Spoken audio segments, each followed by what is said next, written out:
بیان کیا جاتا ہے کہ کسی گاؤں میں ایک صاحب کا اپنی بیوی سے جھگڑا ہو گیا۔ ابھی جھگڑا ختم نہیں ہوا تھا کہ اسی اثنا میں ان کے گھر مہمان آ گیا۔ خاوند نے اسے اپنی بیٹھک میں بٹھا دیا اور بیوی سے کہا کہ فلاں رشتہ دار مہمان آیا ہے، اس کے لیے کھانا بنا لو۔ وہ غصے میں تھی، کہنے لگی نہ تمہارے لیے کھانا ہے نہ تمہارے مہمان کے لیے۔ وہ بڑا پریشان ہوا کہ لڑائی تو ہماری اپنی ہے، اگر رشتے دار کو اس بات کا پتہ چل گیا تو خواہ مخواہ خاندان میں بات ہوگی اور خواری الگ سے ہوگی، لہذا خاموشی سے آ کر مہمان کے پاس چپ چاپ بیٹھ گیا۔ اتنے میں اسے خیال آ گیا کہ چلو بیوی اگر روٹی نہیں پکاتی تو سامنے والے ہمارے ہمسائے بہت ہی اچھے لوگ ہیں، میں انہیں ایک مہمان کا کھانا پکانے کے لیے کہہ دیتا ہوں۔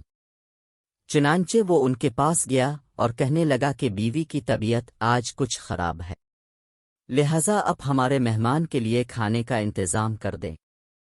انہوں نے کہا ٹھیک ہے۔ وہ مطمئن ہو کر مہمان کے پاس آ کر بیٹھ گیا کہ مہمان کو کم از کم کھانا تو مل جائے گا، جس سے میری عزت بھی بچ جائے گی۔ تھوڑی دیر کے بعد مہمان نے کہا کہ ذرا ٹھنڈا پانی تو لا دیجیے۔ وہ اٹھا کے گھڑے کا ٹھنڈا پانی لاتا ہوں۔ اندر گیا تو دیکھا کہ بیوی تو زاروں قطار رو رہی ہے۔ وہ بڑا حیران ہوا اور کہنے لگا کیا بات ہے؟ اس نے پہلے سے بھی زیادہ رونا شروع کر دیا۔ کہنے لگی بس مجھے معاف کر دیں۔ اس کے خاوند نے کہا کہ بتاؤ تو صحیح آخر تمہارے رونے کی وجہ کیا ہے؟ تم ایسے کیوں رو رہی ہو؟ بیوی نے کہا کہ پہلے مجھے معاف کر دیں، پھر میں آپ کو اپنی بات سناؤں گی۔ خیر اس نے کہہ دیا کہ جو لڑائی جھگڑا ہوا ہے میں نے وہ دل سے نکال دیا ہے اور تمہیں معاف کر دیا ہے۔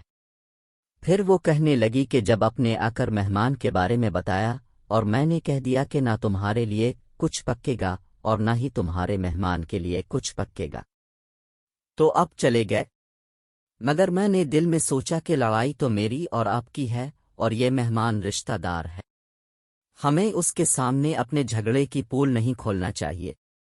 چنانچہ میں اٹھی کے کھانا بناتی ہوں۔ جب میں باورچی خانے میں گئی تو میں نے دیکھا کہ جس بوری میں ہمارا آٹا پڑا ہوتا ہے ایک سفید لباس شخص اس بوری میں سے آٹا نکال رہا ہے۔ میں یہ منظر دیکھ کر سہم سی گئی۔ وہ مجھے کہنے لگے کہ اے خاتون پریشان نہ ہو، یہ تمہارے مہمان کا حصہ تھا جو تمہارے آٹے میں شامل تھا، اب چونکہ یہ ہمسائے کے گھر میں پکنا ہے اسی لیے وہی آٹا لینے کے لیے میں یہاں آیا ہوں۔